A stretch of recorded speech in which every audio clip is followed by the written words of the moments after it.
ఇంట్లో నుంచి వెళ్ళిపోతున్నాను అని అంటూ ఉంటుంది. వరలక్ష్మి అయితే అప్పుడే విష్ణు చాలా ఆనందపడుతూ ఉంటాడు.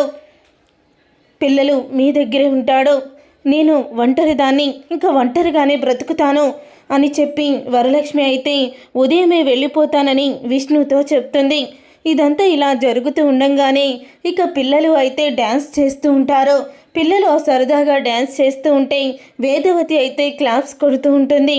అప్పుడు ఇక వేదవతి అలాగా క్లాప్స్ కొడుతున్నప్పుడు తన వీల్ చైర్లో చక్రం అయితే వంగిపోతుంది.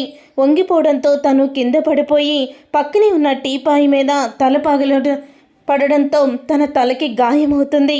ఇక తలకి గాయమయ్యి తను స్పృహ కోల్పోతుంది. డాక్టర్ వచ్చి తనని చూస్తారు. చూసి రేపు ఉదయం తనకి స్పృహ వస్తుంది, అప్పటి వరకు నేను నొప్పి తగ్గడానికి ఇంజెక్షన్ చేస్తాను అని చెప్పి డాక్టర్ ప్రమాదం ఏమీ లేదు, భయపడకండి అని అంటారు. అప్పుడే ఇంకా ఉదయం అవుతుంది. ఉదయం అవ్వంగానే వరలక్ష్మి అయితే సుధాని విహారీని తీసుకొని ఇంట్లో నుంచి అయితే వెళ్ళిపోతూ ఉంటుంది. జాగ్రత్తగా ఉండండి అమ్మా అని వెన్నెలకి వైష్ణవికి చెప్తుంది. నువ్వు వెళ్ళిపోయాక మేము హ్యాపీగానే ఉంటాము అని పిల్లలిద్దరూ అయితే అంటూ ఉంటారు. నానమ్మని నువ్వు చంపబోయావని అప్పుడు మాకు తెలియదు, కానీ ఇప్పుడు అదే అనిపిస్తుంది అని కూడా చెప్తారు.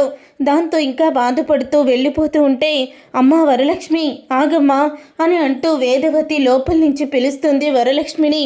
వరలక్ష్మి ఎక్కడికి వెళ్ళిపోతున్నావు నువ్వు అని అనంగానే అప్పుడే ఇంకా చెప్తూ ఉంటుంది వరలక్ష్మి, ఈ ఇంట్లో నేను ఉండడం కనీసం నా కడుపున పుట్టిన పిల్లలకు కూడా ఇష్టం లేదు, అలాంటప్పుడు నేను ఇక్కడ ఎందుకు ఉండాలి, వెళ్ళిపోతున్నాను అని అంటూ ఉంటే వద్దమ్మా వెళ్ళొద్దు, ఈరోజు నేను చేసిన తప్పేంటో నాకు తెలిసి వచ్చింది. రే విష్ణు, ఆ రోజు వరలక్ష్మి నన్ను చంపాలనుకోలేదురా, వరలక్ష్మి తను నన్నే కాపాడింది, నన్ను చంపాలనుకుంది ఈ ధర వీళ్ళమ్మ భవానీ అని వేదవతి నిజాన్ని బయటపెడుతుంది. అంతేకాదు వరలక్ష్మి నీకు దూరం అవ్వడానికి కూడా కారణం నేనేరా, నేను చేసిన తప్పులకి ఆ దేవుడు పక్షవాతం ఇచ్చి నన్ను ఇలా వీల్ చైర్లో పడేశాడు, నందినికి పిల్లలు లేకుండా చేశాడు అని వేదవతి అయితే బాధపడుతూ ఉంటుంది.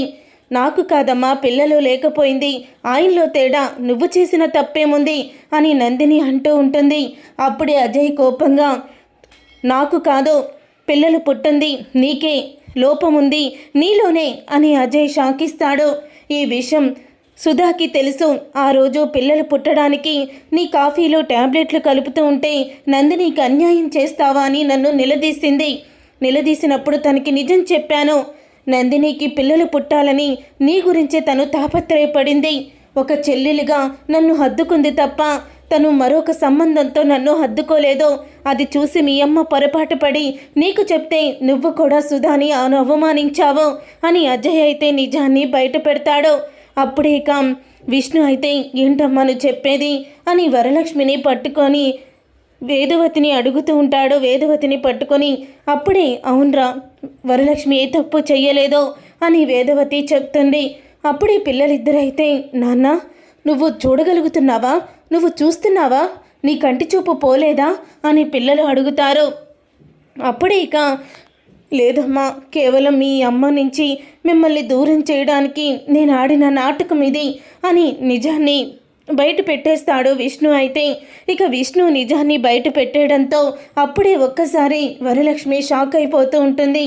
నిజంగానే ఇదంతా జరిగిందా, మీరు నాటకం ఆడారా, ఇన్ని రోజులు మీ చూపు నా వల్లే పోయిందని నేనెంత ఏడ్చానో నాకు తెలుసు అని బాధపడుతూ ఉంటుంది వరలక్ష్మి. అలా బాధపడుతున్న వరలక్ష్మి కాళ్ళు పట్టుకొని క్షమాపణ అడుగుతాడు విష్ణు. అయితే చూసారుగా ఫ్రెండ్స్, మొత్తానికి రాబోయే కథలో వేదవతి ద్వారానే వరలక్ష్మి ఏ తప్పు చెయ్యలేదని నిజాన్ని అయితే తెలుసుకోబోతున్నాడు విష్ణు. మరి ఇలాగే జరగాలని మీరైతే కోరుకుంటున్నారా? అయితే వీడియోని తప్పకుండా లైక్ చేయండి, షేర్ చేయండి, కామెంట్ చేయండి. వంటలక్క సీరియల్ అప్కమింగ్ ఎపిసోడ్స్ని టీవీలో కన్నా ముందుగా చూడాలనుకుంటే ఛానల్ని సబ్స్క్రైబ్ చేసుకొని పక్కనే ఉన్న గంట సింబల్పై ఆల్ అని క్లిక్ చేయండి. అప్పుడే మేము పెట్టే ప్రతి వీడియో మీరు మిస్ కాకుండా చూసేవచ్చు.